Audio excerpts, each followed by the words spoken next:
Shweta Singh, Antilia case के बाद लगातार हो रहे नए खुलासों और दावों के बाद बीजेपी उद्धव सरकार पर हमलावर हो गई है। आज तक से बातचीत में केंद्रीय गृह मंत्री अमित शाह ने पुलिस महकमे में वसूली और दलाली के आरोपों को लेकर सीधे मुख्यमंत्री उद्धव ठाकरे को, उनकी सरकार को घेरा है और कहा है कि उन्हें नैतिकता के आधार पर निर्णय लेना चाहिए। अमित शाह से पहले केंद्रीय मंत्री रविशंकर प्रसाद ने कहा कि महाराष्ट्र में वसूली सरकार चल रही है। महाराष्ट्र के गृह मंत्री पर गंभीर सवाल लगे। पूर्व कमिश्नर ने चिट्ठी में लिख दिया, जब इस तरह से हफ्ता महीना वसूली 100 करोड़ वसूली की बात हुई, बतौर गृह मंत्री आप इसको कैसे देखते हैं? देवेंद्र फडणवीस होम सेक्रेटरी से भी मिल रहे हैं, क्या केंद्र सरकार हस्तक्षेप कर सकती है? और पुलिस पर ऐसा आरोप लगना कि महीना वसूली करते थे, इस पर बतौर गृह मंत्री आप क्या कहेंगे? देखिए, अब सिर्फ पुलिस कमिश्नर का सवाल नहीं है और कुछ अफसरों ने भी चिट्ठी लिखी है। मैं कैंपेन में हूँ, मैं देवेंद्र जी जो भेजेंगे उसको आराम से देखेंगे, मगर ये नैतिकता का सवाल है और मेरा मानना है महाराष्ट्र सरकार ने नैतिकता बतानी चाहिए। क्या करना चाहिए? आपको लगता है गृह मंत्री को हटाना चाहिए? सर, मैं मुख्यमंत्री को कोई सलाह देना नहीं चाहता, मगर नैतिकता का कॉल उन्होंने लेना चाहिए। महाराष्ट्र में मित्रों जो हो रहा है वो विकास नहीं है, वो वसूली है। परसों अपने पटना के प्रेस में मैंने कहा था कि ये महा लूट अगाड़ी है। अब उसमें थोड़ा सा परिवर्तन किया कि महा वसूली अगाड़ी भी है। इतने बड़े महाराष्ट्र, ऐसे बड़े प्रदेश में आईपीएस और बड़े पुलिस पदाधिकारियों के ट्रांसफर पोस्टिंग में सीधा वसूली हो रही है। Extortion is being done.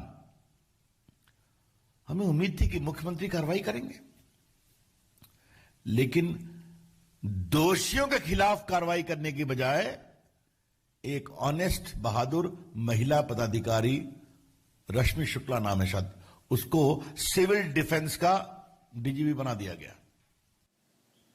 Uddhav सरकार पर इस जोरदार प्रहार के पहले महाराष्ट्र के पूर्व मुख्यमंत्री देवेंद्र फडणवीस ने पूर्व इंटेलिजेंस कमिश्नर रश्मि शुक्ला की रिपोर्ट के आधार पर दावा किया है कि वहां पुलिस अफसरों की ट्रांसफर पोस्टिंग में दलाली का नेटवर्क चलता है। यह रिपोर्ट अगस्त 2020 में राज्य के डीजीपी को सौंपी गई थी। हालांकि महाराष्ट्र सरकार ने दलाली नेटवर्क के आरोपों को झूठा कहा है और जिन रश्मि शुक्ला की रिपोर्ट को आधार बनाया गया है उन्हें अब बीजेपी की एजेंट कह दिया है। हालांकि इस आर पार के बीच महाराष्ट्र के गृह मंत्री अनिल देशमुख पर दबाव बढ़ता जा रहा है। फडणवीस ने आज एक बार फिर फरवरी में देशमुख के आइसोलेशन में होने के दावे को झुठलाया है।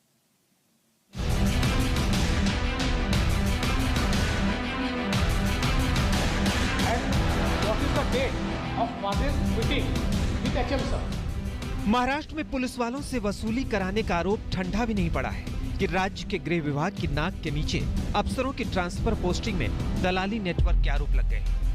राज्य के पूर्व मुख्यमंत्री Devendra Fadnavis 6.3 GB data call records और पूर्व इंटेलिजेंस कमिश्नर रश्मि शुक्ला की रिपोर्ट्स के आधार पर उद्धव सरकार पर नया हमला बोल गए। रैकेट, ये मिनिस्टर का नाम इस्तेमाल कर रहा है, उनके ऑफिस के लोगों के नाम आ रहे हैं और कहीं ना कहीं ट्रांसफर पोस्टिंग में पुलिस वालों से सीधी बातचीत चल रही है। तो उन्होंने बकायदा उसके बारे में डीजी साहब के ध्यान में ला कर दिया। रश्मि शुक्ला ने 25 अगस्त 2020 को तत्कालीन महाराष्ट्र डीजीपी सुबोध जायसवाल को सौंपी रिपोर्ट में लिखा था, ऐसी शिकायत मिल रही थी कि दलालों का एक नेटवर्क बन गया है जिसके नेताओं से अच्छे संबंध हैं। ये नेटवर्क पुलिस अफसरों से पैसे लेकर उन्हें मनचाही पोस्टिंग दिलाता है। इन आरोपों की जांच के लिए कुछ संदिग्धों के फोन सर्विलांस पर लिए गए थे। रिपोर्ट फोन सर्विलांस के आधार पर तैयार की गई थी। उसी का सीडीआर लेकर फडणवीस प्रेस कॉन्फ्रेंस लेकर आए थे। रश्मि शुक्ला की रिपोर्ट में लिखा गया है,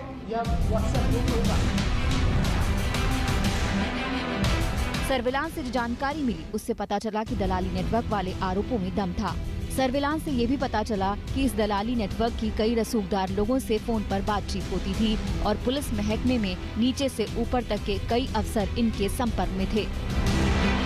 रिपोर्ट में उच्च स्तरीय जांच कराने और मामले को मुख्यमंत्री के संज्ञान में लाने की सिफारिश थी, लेकिन देवेंद्र फडणवीस के आरोपों के मुताबिक रश्मि शुक्ला की रिपोर्ट पर न तो कार्रवाई की गई, उल्टा रश्मि के करियर को नजरअंदाज किया गया। आश्चर्य की बात यह हुई कि मुख्यमंत्री जी के यहां से वो रिपोर्ट गृह मंत्री जी के यहां चली गई और उसके बाद इसके ऊपर कार्रवाई होना दूर, कार्रवाई किस पर हुई? कार्रवाई हुई कमिश्नर इंटेलिजेंस पे। कैसे हुई? तो पहले कमिश्नर इंटेलिजेंस को, वो सीनियर मोस्ट थी, डीजी का उनका प्रमोशन था, उनका डीजी का प्रमोशन रोक दिया गया और उनके नीचे वालों को एडवांस प्रमोशन दिया गया। ट्रांसफर पोस्टिंग में दलाली के आरोपों के बाद महाराष्ट्र की राजनीति में नए सिरे से बवाल होना तय है। रश्मि को बीजेपी का एजेंट बताते हुए महाराष्ट्र सरकार ने फडणवीस के आरोपों को झूठा कहा है। हमें लगता है ये सारे षड्यंत्रकारी रिपोर्ट भी है और रश्मि शुक्ला जी ने किसी का भी फोन परमिशन लेके टैप नहीं किया। इलीगल फोन टैपिंग करने का काम वे करती थी। उसी के आधार पे निराधार रिपोर्ट उन्होंने तैयार की। लेकिन जब महाराष्ट्र में महाराष्ट्र विकास आघाड़ी की सरकार बन रही थी तो रश्मि शुक्ला इलीगली सारे नेताओं के फोन टैप कर रही थी। उसकी भी जानकारी सरकार के पास है। उनकी लॉयल्टी बीजेपी के साथ है, इसलिए केंद्र में उनको बुला लिया गया।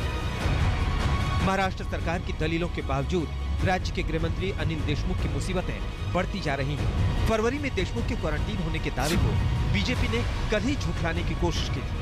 फडणवीस अब कथित क्वारंटीन पीरियड में देशमुख के कार्यक्रमों का ब्यौरा सामने रख रहे हैं। देशमुख 15 फरवरी को प्राइवेट जेट से मुंबई आए थे। 17 फरवरी को 3 बजे मुंबई के सह्याद्री गेस्ट हाउस आए। 24 फरवरी को महाराष्ट्र के गृह मंत्रालय गए थे।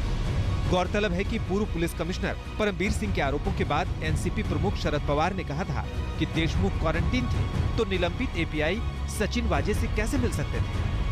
मुंबई से साहिल जोशी और दिल्ली से तंसीम हैदर के साथ आज तक।